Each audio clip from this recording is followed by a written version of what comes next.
ಸ್ನೇಹಿತರೆ, ಮೀಡಿಯಾ ಮಾಸ್ಟರ್ಸ್ಗೆ ಸ್ವಾಗತ ಸುಸ್ವಾಗತ. ಗೆಳೆಯರೆ, ಮೊನ್ನೆ ಇಸ್ರೇಲಿನ ಪ್ರಧಾನಿ ಬೆಂಜಮಿನ್ ನೆತನ್ಯಾಹು ಮನೆಯ ಬಳಿ ಸ್ಫೋಟ ನಡೆದ ಬೆನ್ನಲ್ಲೇ ಇಸ್ರೇಲ್ ಹೆಜ್ಬುಲ್ಲಾ ವಿರುದ್ಧ ತನ್ನ ದಾಳಿಗಳನ್ನು ತೀವ್ರಗೊಳಿಸಿದೆ. ಹೆಜ್ಬುಲ್ಲಾದ ಹಳೆ ತಲೆಮಾರಿನ ಬಹುತೇಕ ನಾಯಕರು ಈಗಾಗಲೇ ಸಾವಿಗೀಡಾಗಿದ್ದಾರೆ. ಇನ್ನು ಉಳಿದ ಒಂದಷ್ಟು ಜನರನ್ನು ಕೂಡ ಇಸ್ರೇಲ್ ಈಗ ಹುಡುಕಿ ಬೇಟೆ ಆಡ್ತಾ ಇದೆ. ಅಲ್ಲಿ ಇಸ್ರೇಲ್ ಹಾಗೂ ಹೆಜ್ಬುಲ್ಲಾ ನಡುವೆ ನಡೀತಿರೋ ಸಂಘರ್ಷದಲ್ಲಿ ಪೀಸ್ ಕೀಪರ್ಸ್ ಹಾಗೂ ಮೆಡಿಕಲ್ ವರ್ಕರ್ಸ್ ಕೂಡ ದಾಳಿಗೀಡಾಗ್ತಾ ಇದ್ದಾರೆ. ಹಾಗೆ ಬೈರೂತಲ್ಲಿ ಇಸ್ರೇಲ್ ಪಡೆಗಳು ಇನ್ನೂ ಒಂದು ಬೇಟೆಯನ್ನಾಡಿವೆ. ಹಾಗಾದರೆ ಈಗ ಜನ್ನತ್ ಪಾಲಾದ ಹೆಜ್ಬುಲ್ಲಾ ಯಾರು? ಲೆಬನಾನ್ನ ದಕ್ಷಿಣ ಭಾಗದಲ್ಲಿ ಏನಾಗ್ತಾ ಇದೆ? ಅಲ್ಲಿನ ಶಿಯಾ ಮುಸ್ಲಿಮರು ಕೂಡ ಹೆಜ್ಬುಲ್ಲಾದಿಂದ ದೂರ ಆಗ ಬಯಸ್ತಾ ಇರೋದು ಯಾಕೆ? ಬನ್ನಿ ನೋಡೋಣ.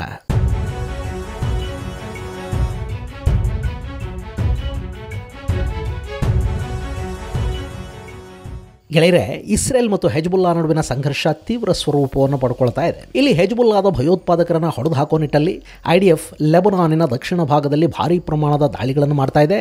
ಇದರಿಂದ ಹೆಜ್ಬುಲ್ಲಾಗೆ ನೆಲೆ ಸಿಗದಂತಾಗ್ತಾ ಇದೆ. ಅಲ್ಲಿನ ಶಿಯಾ ಮುಸ್ಲಿಮರು ಕೂಡ ಈಗ ಹೆಜ್ಬುಲ್ಲಾಗಳ ಬೆನ್ನಿಗೆ ನಿಲ್ತಾ ಇಲ್ಲ. ಹಾಗಂತ ಅವರಿಗೆ ಬುದ್ಧಿ ಬಂತ?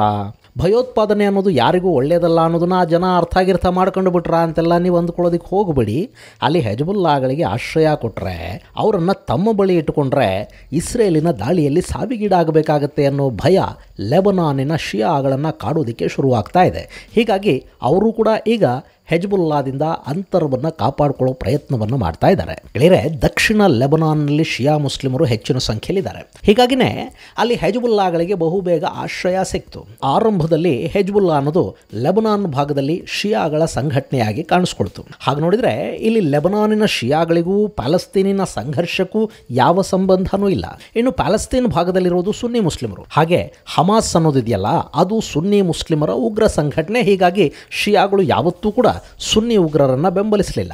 ಇನ್ನು ಪ್ಯಾಲೆಸ್ತೀನಿಯರು ಲೆಬನಾನಿಗೆ ಬಂದಾಗ ಅವರಲ್ಲಿ ಮಾಡಿದ ಅನಾಹುತಗಳ ಅರಿವು ಕೂಡ ಲೆಬನಾನಿನ ಶಿಯಾಗಳಿಗಿದೆ. ಅವತ್ತು ಅವರು ಕೂಡ ಈ ಸುನ್ನಿಗಳ ವಿರುದ್ಧದ ಹೋರಾಟದಲ್ಲಿ ಭಾಗಿಯಾದವರೇ. ಹೀಗಾಗಿ ಅಲ್ಲಿನ ಶಿಯಾಗಳಿಗೆ ಪ್ಯಾಲೆಸ್ತೀನಿ ಹೋರಾಟ ಬೇಕಾಗಿಲ್ಲ. ಆದರೆ ಹೆಜ್ಬುಲ್ಲಾನವರು ಪ್ರೀತಿಸೋದಕ್ಕೆ ಕಾರಣ ಏನು ಅಂದರೆ, ಅದು ಇರಾನ್ ಬೆಂಬಲಿತ ಮತ್ತು ಶಿಯಾಗಳಿಗಾಗಿ ಶಿಯಾಗಳ ಹಕ್ಕುಗಳನ್ನು ಕಾಪಾಡೋದಕ್ಕೆ ಅಂತಲೇ ಲೆಬನಾನ್ನಲ್ಲಿ ಹುಟ್ಟಿದ ಸಂಘಟನೆ ಅನ್ನೋದು. ಹಾಗಂತ ಹೆಜ್ಬುಲ್ಲಾಗಳು ಇಸ್ರೇಲಿನ ವಿರುದ್ಧ ಹೋರಾಟ ಮಾಡ್ತಾ ಇದ್ರೆ ಅದನ್ನು ಲೆಬನಾನಿನ ಶಿಯಾ ಮುಸ್ಲಿಮರು ಬೇಡ ಅಂತೇನು ಹೇಳೋದಕ್ಕೆ ಹೋಗಲಿಲ್ಲ.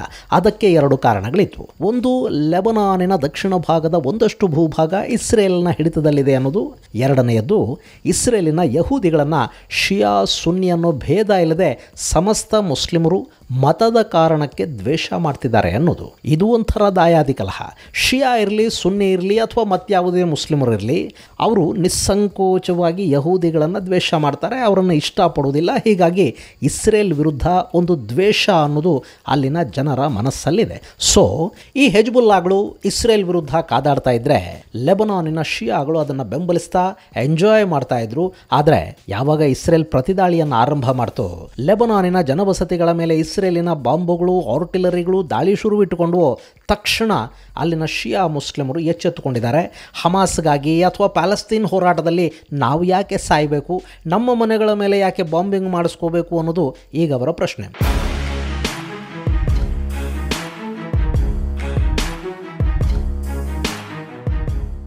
ಈಗಾಗಲೇ ದಕ್ಷಿಣ ಲೆಬನಾನಿನ ಬಹುತೇಕ ಮೂಲಭೂತ ಸೌಕರ್ಯಗಳು ನಾಶ ಆಗಿವೆ. ಅಲ್ಲಿನ ಜನಕ್ಕೆ ಊರು ಬಿಟ್ಟು ಹೊರಡಿ ಅಂತ ಇಸ್ರೇಲ್ ಎಚ್ಚರಿಕೆಯನ್ನು ಕೊಟ್ಟಿದೆ. ಹಾಗೆ ಜಾಗ ಖಾಲಿ ಮಾಡೋದಕ್ಕೆ ಕೂಡ ಅಲ್ಲವರಿಗೆ ಎರಡು ಸಮಸ್ಯೆಗಳಿವೆ. ಒಂದು, ಹೆಜ್ಬುಲ್ಲಾಗಳು ಜನರನ್ನು ಅಲ್ಲಿಂದ ಜಾಗ ಖಾಲಿ ಮಾಡೋದಕ್ಕೆ ಬಿಡ್ತಾ ಇಲ್ಲ. ಯಾಕೆಂದರೆ ಅವರಿಗೆ ನಾಗರಿಕರನ್ನು ಶೀಲ್ಡ್ ಮಾಡ್ಕೊಳ್ಳೋದ್ರಿಂದ ಲಾಭ ಇದೆ. ಇಸ್ರೇಲ್ ಜನಸಾಮಾನ್ಯರನ್ನು ಕೊಲ್ತಾ ಇದೆ ಅಂತ ಹೇಳಿಕೊಂಡು ಸಿಂಪತಿಗಿಟ್ಟಿಸ್ಕೊಳ್ಳೋದಕ್ಕೆ ಸಾಧ್ಯ ಆಗುತ್ತೆ. ಎರಡನೆಯದು, ಖಾಲಿ ಮಾಡಿಕೊಂಡು ಹೋಗಿ ಅಂತ ಹೇಳಿದ್ರು ಕೂಡ ಪಾಪ ಜನ ಎಲ್ಲಿಗೆ ಅಂತ ಹೋಗ್ತಾರೆ. ಈಗಾಗಲೇ ದಕ್ಷಿಣ ಲೆಬನಾನ್ ಭಾಗದಿಂದ ಸುಮಾರು 1.25 ಮಿಲಿಯನ್ನಷ್ಟು ಜನ ಲೆಬನಾನಿನ ರಾಜಧಾನಿ ಬೈರೂತ್ಗೆ ವಲಸೆ ಬಂದಿದ್ದಾರೆ ಅನ್ನೋ ವರದಿಗಳು ಬರ್ತಾ ಇವೆ. ಅಲ್ಲಿ ಲೆಬನಾನ್ ಸರ್ಕಾರ ಒಂದಷ್ಟು ಮಂದಿಗೆ ಆಶ್ರಯವನ್ನು ಕಲ್ಪಿಸಿಕೊಟ್ಟಿದೆ ನಿಜ. ಆದರೆ ಅಲ್ಲಿನ ಸರ್ಕಾರದ ಸ್ಥಿತಿ ಕೂಡ ತುಂಬ ಚೆನ್ನಾಗೇನಿಲ್ಲ.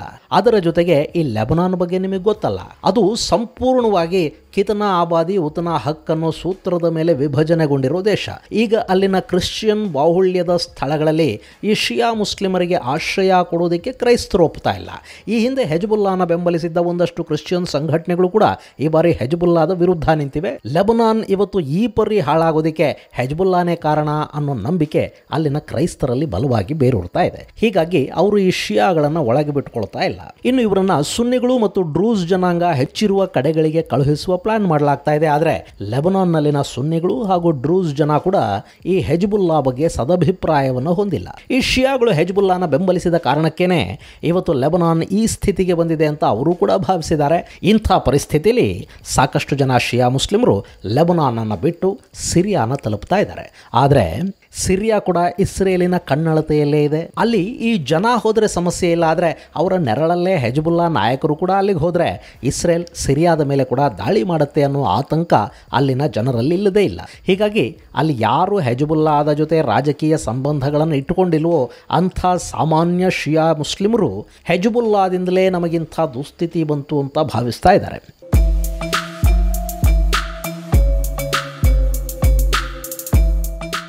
ಹೀಗೆ ಲೆಬನಾನ್ನಲ್ಲಿ ಹೆಜ್ಬುಲ್ಲಾಗಳಿಗೆ ಸಮಸ್ಯೆ ಎದುರಾಗ್ತಾ ಇರೋ ಸಮಯದಲ್ಲಿ ಇಸ್ರೇಲ್ ತನ್ನ ದಾಳಿಯನ್ನು ತೀವ್ರಗೊಳಿಸಿದೆ. ಭಾನುವಾರ ಬೈರೂತ್ ಮೇಲೆ ನಡೆದ ದಾಳಿಯಲ್ಲಿ ಸಾಕಷ್ಟು ಮಂದಿ ನಾಗರಿಕರು ಕೂಡ ಸಾವನ್ನಪ್ಪಿದ್ದಾರೆ ಅಂತ ಹೇಳಲಾಗ್ತಾ ಇದೆ.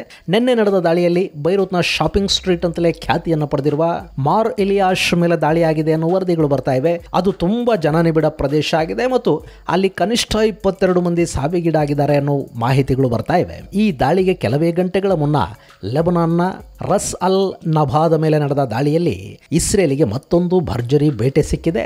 ಅಲ್ಲಿ ಹೆಜ್ಬುಲ್ಲಾದ ವಕ್ತಾರ ಹಾಗೂ ಇರಾನ್ ಜೊತೆ ನಿಕಟ ಸಂಪರ್ಕವನ್ನು ಹೊಂದಿದ್ದ ಮೊಹಮ್ಮದ್ ಅಫೀಫ್ ಅನ್ನೋನು ಸಾವನ್ನಪ್ಪಿದ್ದಾನೆ ಅಂತ ಹೇಳಲಾಗ್ತಾ ಇದೆ. ಈ ಅಫೀಫ್ ಬಾತ್ ಪಕ್ಷದ ಕಚೇರಿಗೆ ಭೇಟಿ ಕೊಟ್ಟ ಸಂದರ್ಭದಲ್ಲಿ ಈ ದಾಳಿ ನಡೆದಿದೆ. ಇವನು ಹೆಜ್ಬುಲ್ಲಾದ ಕಮಾಂಡರ್ ಏನಾಗಿರಲಿಲ್ಲ, ಕೇವಲ ರಾಜಕೀಯವಾಗಿ ಹೆಜ್ಬುಲ್ಲಾ ಸಂಘಟನೆಯನ್ನು ಸಮರ್ಥಿಸಿಕೊಳ್ಳುವ, ಹೆಜ್ಬುಲ್ಲಾದ ಪರವಾಗಿ ಅಂತಾರಾಷ್ಟ್ರೀಯ ಮಾಧ್ಯಮಗಳಲ್ಲಿ ಕಾಣಿಸಿಕೊಳ್ಳುವ ಮತ್ತು ಅಂತಾರಾಷ್ಟ್ರೀಯ ಮಟ್ಟದಲ್ಲಿ ಅಭಿಪ್ರಾಯವನ್ನು ಮೂಡಿಸುವ ಕೆಲಸ ಇವನದ್ದಾಗಿತ್ತು. ಇವನ ಸಾವಿನಿಂದ ಹೆಜ್ಬುಲ್ಲಾಗೆ ಹೆಚ್ಚಿನ ಸಮಸ್ಯೆ ಇಲ್ಲ ಅಂತ ಅಲ್ಲಿನ ಮಿಲಿಟರಿ ಕಮಾಂಡರ್ಗಳು ಹೇಳ್ತಾ ಇದ್ದಾರೆ. ಆದರೆ ಇವನ ಸಾವಿನಿಂದ ಅಂತಾರಾಷ್ಟ್ರೀಯ ಮಟ್ಟದಲ್ಲಿ ಸಂಘಟನೆಯನ್ನು ಸಮರ್ಥಿಸಿಕೊಳ್ಳುವವರು ಇಲ್ಲದಂತಾಗಿದ್ದಾರೆ. ಇದು ನಮಗಾದ ದೊಡ್ಡ ಹಿನ್ನಡೆ. ಹೆಜ್ಬುಲ್ಲಾ ಅನ್ನೋದು ಕೇವಲ ಮಿಲಿಟರಿ ಸಂಘಟನೆಯಾಗಿ ಉಳಿದಿಲ್ಲ, ಅದು ಈಗ ರಾಜಕೀಯ ಸಂಘಟನೆಯ ಸ್ವರೂಪವನ್ನು ಕೂಡ ಪಡ್ಕೊಂಡಿದೆ. ಹೀಗಾಗಿ ಅಫೀಫ್ ಅವರ ಸಾವು ತುಂಬಲಾರದ ನಷ್ಟ ಅಂತ ಒಂದಷ್ಟು ಹೆಜ್ಬುಲ್ಲಾ ನಾಯಕರು ಹೇಳ್ತಾ ಇದ್ದಾರೆ. ಗೆಳೆಯರೆ, ಇಲ್ಲಿ ಅಫೀಫ್ ಸಾವು ಯಾಕೆ ಮುಖ್ಯ ಆಗುತ್ತೆ ಅನ್ನೋದು ಹೊರ ಜಗತ್ತಿಗೆ ಅರ್ಥ ಆಗಬೇಕು ಅಂದರೆ ಈ ಹೆಜ್ಬುಲ್ಲಾದ ಇವತ್ತಿನ ಪರಿಸ್ಥಿತಿ ಏನು ಅನ್ನೋದು ಅರ್ಥ ಆಗಬೇಕು. ಇಲ್ಲಿ ಹೆಜ್ಬುಲ್ಲಾದ ಸೇನೆ ಇವತ್ತಿಗೂ ಕೂಡ ಇಸ್ರೇಲ್ ವಿರುದ್ಧ ಹೋರಾಡ್ತಾ ಇದೆ. ಅವರು ಇಸ್ರೇಲ್ ವಿರುದ್ಧ ರಾಕೆಟ್ಗಳನ್ನು ಹಾರಿಸ್ತಾ ಇದ್ದಾರೆ. ಆದರೆ ಈ ಹೋರಾಟ ಹೆಚ್ಚು ದಿನಗಳ ಕಾಲ ನಡೆಯೋ ಥರ ಕಾಣ್ತಾ ಇಲ್ಲ. ಇಲ್ಲಿ ಇಸ್ರೇಲ್ ತನ್ನ ದಾಳಿಯನ್ನು ಮತ್ತಷ್ಟು ತೀವ್ರಗೊಳಿಸಿದ್ದೆ, ಆದರೆ ಹೆಜ್ಬುಲ್ಲಾ ಕೂಡ ಹಮಾಸ್ ಥರಾನೇ ಆಗಿ ಹೋಗುತ್ತೆ. ಸೊ ಹಾಗಾಗದಂತೆ ಸಂಘಟನೆಯನ್ನು ಉಳಿಸ್ಕೊಳ್ಳೋದಕ್ಕೆ ಹೆಜ್ಬುಲ್ಲಾದ ನಾಯಕರು ಸಾಕಷ್ಟು ಪ್ರಯತ್ನ ಪಡ್ತಾ ಇದ್ದಾರೆ. ಇನ್ನು ಲೆಬನಾನ್ನ ಉಸ್ತುವಾರಿ ಪ್ರಧಾನಿ ಕೂಡ ಇರಾನ್ನ ಅಧ್ಯಕ್ಷರ ಜೊತೆ ಮಾತನಾಡಿದ್ದಾರೆ. ಆದಷ್ಟು ಬೇಗ ಲೆಬನಾನ್ ಮೇಲೆ ಇಸ್ರೇಲ್ ನಡೆಸ್ತಿರೋ ದಾಳಿಯನ್ನು ನಿಲ್ಲಿಸೋದಕ್ಕೆ ಅಮೆರಿಕಾದ ಮೇಲೆ ಒತ್ತಡ ಹೇರಿ ಅಂತ ಈ ಲೆಬನಾನಿನ ಉಸ್ತುವಾರಿ ಪ್ರಧಾನಿ ಇರಾನ್ ಅನ್ನು ಕೇಳ್ಕೊಳ್ತಾ ಇದ್ದಾರೆ. ಇಲ್ಲಿ ಪರಿಸ್ಥಿತಿ ಹೇಗಿದೆ ಅಂದರೆ ದಿನಗಳು ಉರುಳ್ತಾ ಇದ್ದ ಹಾಗೆ ಇಸ್ರೇಲ್ ಹೆಜ್ಬುಲ್ಲಾನ ಮತ್ತಷ್ಟು ವೀಕ್ ಮಾಡ್ತಾ ಹೋಗುತ್ತೆ. ಹೀಗಾಗಿ ಹೆಜ್ಬುಲ್ಲಾ ಈಗ ಏನಾದರೂ ಮಾಡಿ ಕದನ ವಿರಾಮಕ್ಕೆ ಒಂದು ದಾರಿಯನ್ನು ಹುಡುಕೊಳ್ಳೋ ಪ್ರಯತ್ನವನ್ನು ಮಾಡ್ತಾ ಇದೆ. ಅದರಲ್ಲೂ ಅಮೆರಿಕಾದಲ್ಲಿ ಬಿಡನ್ ಸರ್ಕಾರ ಇರುವಾಗಲೇ ಆ ಕೆಲಸ ಆದರೆ ಒಳ್ಳೆಯದು ಅನ್ನೋ ಮಾತುಗಳನ್ನು ಹೆಜ್ಬುಲ್ಲಾದ ನಾಯಕರು ಹೇಳ್ತಾ ಇದ್ದಾರೆ. ಅಲ್ಲಿನ ಶೂರಾ ಕೌನ್ಸಿಲ್ ಇರಾನ್ ಅನ್ನು ಬಳಸಿಕೊಂಡು ಕದನ ವಿರಾಮ ಮಾಡಿಸಿಕೊಳ್ಳುವ ಉತ್ಸಾಹವನ್ನು ತೋರ್ತಾ ಇದೆ.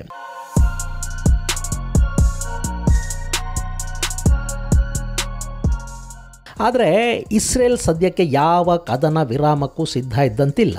ನೇತನ್ಯಾಹು ಈಗಾಗಲೇ ತಮ್ಮ ಮುಂದಿನ ಟಾರ್ಗೆಟ್ ಏನು ಅನ್ನೋದನ್ನು ಕೂಡ ಫಿಕ್ಸ್ ಮಾಡಿಕೊಂಡಿರೋ ಹಾಗೆ ಕಾಣ್ತಾ ಇದೆ. ಜನವರಿ 20 ನಂತರ ಅಂದರೆ ಟ್ರಂಪ್ ಅಧಿಕಾರಕ್ಕೆ ಬಂದ ನಂತರ ಇಸ್ರೇಲ್ ಸಿರಿಯಾದ ಮೇಲೆ ಕೂಡ ದಾಳಿ ಮಾಡುವ ಸಾಧ್ಯತೆ ಇರುತ್ತೆ. ಆದರೆ ಸಿರಿಯಾದ ಮೇಲೆ ನಡೆಯುವ ದಾಳಿ ಕೆಲವೇ ಪ್ರದೇಶಗಳಿಗೆ ಸೀಮಿತ ಆಗಿರುತ್ತೆ. ಯಾವ ಪ್ರದೇಶದಲ್ಲಿ ಇರಾನ್ ರೆವಲ್ಯೂಷನರಿ ಗಾರ್ಡ್ಸ್ ತನ್ನ ನೆಲೆಗಳನ್ನು ಮಾಡಿಕೊಂಡಿದೆಯೋ, ಎಲ್ಲಿ ಇರಾನ್ ಮಿಸೈಲ್ಗಳನ್ನು ಇಟ್ಕೊಂಡಿದೆಯೋ ಅಂಥ ನೆಲೆಗಳನ್ನು ಗುರುತಿಸಿ ಅಲ್ಲಿ ಮಾತ್ರ ಇಸ್ರೇಲ್ ದಾಳಿ ನಡೆಸುವ ಸಾಧ್ಯತೆ ಇರುತ್ತೆ. ಆ ನಂತರದ ಟಾರ್ಗೆಟ್ ಯಾವುದು ಅನ್ನೋದನ್ನು ಹೇಳಬೇಕಿಲ್ಲ. ಈ ಬಾರಿ ಇಸ್ರೇಲ್ ಇರಾನನ್ನು ಇನ್ನಷ್ಟು ಕಾಡುವ ಸಾಧ್ಯತೆ ಇದ್ದು ಟ್ರಂಪ್ ಕೂಡ ಇರಾನ್ ವಿರುದ್ಧ ದಾಳಿಗೆ ಸಂಪೂರ್ಣ ಬೆಂಬಲವನ್ನು ಕೊಡುವ ಸಾಧ್ಯತೆ ಇರುತ್ತೆ. ಇಲ್ಲಿ ಅಮೆರಿಕಾಗೆ ಮತ್ತೊಮ್ಮೆ ತಾನು ದೊಡ್ಡಣ್ಣ ಅನ್ನೋದನ್ನು ಪ್ರೂವ್ ಮಾಡ್ಕೋಬೇಕು. ಹಾಗೆಯೇ ಟ್ರಂಪ್ಗೆ ಈ ಹಿಂದಿನ ಹುಚ್ಚಾಟಗಳನ್ನು ಬಿಟ್ಟು ಈ ಬಾರಿ ಅಮೆರಿಕಾದ ಶಕ್ತಿಯನ್ನು ಹೆಚ್ಚಿಸುವ ಕೆಲಸವನ್ನು ಮಾಡಬೇಕಾಗಿದೆ. ಇದು ಅವರ ಕೊನೆಯ ಅವಧಿ ಕೂಡ. ಹೀಗಾಗಿ ಟ್ರಂಪ್ ಈ ಬಾರಿ ಒಂದಷ್ಟು ಹೆಸರು ಮಾಡುವ ಉಮೇದಿಯಲ್ಲಿದ್ದಾರೆ. ಸೊ ಇರಾನ್ನಲ್ಲಿ ಖಮೇನಿ ಆಡಳಿತವನ್ನು ಮುಗಿಸಿಬಿಟ್ರೆ ಇರಾನ್ ಅನ್ನೋದು ಲಿಬರಲ್ ಆಗುತ್ತೆ. ಅದು ಅಣ್ವಸ್ತ್ರಗಳ ತಯಾರಿಯಿಂದ ಹಿಂದೆ ಸರಿಯೋ ಸಾಧ್ಯತೆ ಇರುತ್ತೆ. ಹಾಗೆ ಪೆಜೆಶ್ಕಿಯಾನ್ ಪೆಜೆಶ್ಕಿಯಾನ್ರಂಥ ನಾಯಕರು ಇಸ್ಲಾಮಿಕ್ ತೀವ್ರವಾದದಿಂದ ಆಡಳಿತವನ್ನು ಸ್ವಲ್ಪ ಲಿಬರಲ್ ಮಾಡ್ತಾರೆ. ಒಮ್ಮೆ ಮಧ್ಯಪ್ರಾಚ್ಯದಲ್ಲಿ ಇರಾನ್ ಲಿಬರಲ್ ಆದರೆ, ಅದರ ಕಟ್ಟರುವಾದ ಕಡಿಮೆ ಆದರೆ ಅದರಿಂದ ಸೌದಿ ಅರೇಬಿಯಾಗೆ ಹೆಚ್ಚಿನ ಬಲ ಬಂದಂತಾಗುತ್ತೆ. ಹೀಗಾಗ್ಬಿಟ್ರೆ ಸೌದಿ ಮತ್ತು ಅಮೆರಿಕದ ಸಂಬಂಧಗಳು ಕೂಡ ಮತ್ತಷ್ಟು ಗಟ್ಟಿಯಾಗುತ್ತವೆ.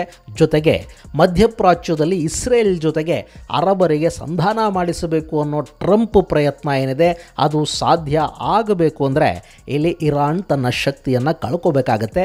ಇರಾನ್ನ ಶಕ್ತಿ ಕಳ್ಕೋಬೇಕು ಅಂದರೆ ಅಲ್ಲಿ ರೆಜಿಮ್ ಚೇಂಜ್ ಅನ್ನೋದು ಅನಿವಾರ್ಯ ಅನ್ನಿಸ್ಕೊಳ್ಳುತ್ತೆ.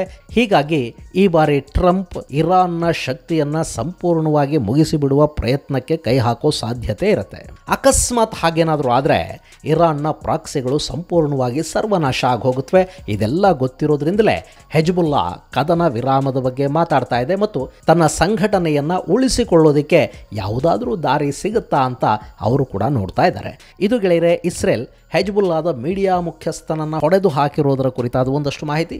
ಮುಂದಿನ ಸಂಚಿಕೆಯಲ್ಲಿ ಮತ್ತಷ್ಟು ವಿಶೇಷಗಳ ಜೊತೆ ಮತ್ತೆ ಭೇಟಿಯಾಗೋಣ. ಅಲ್ಲಿವರೆಗೆ ಜೈ ಹಿಂದ್, ಜೈ ಕರ್ನಾಟಕ.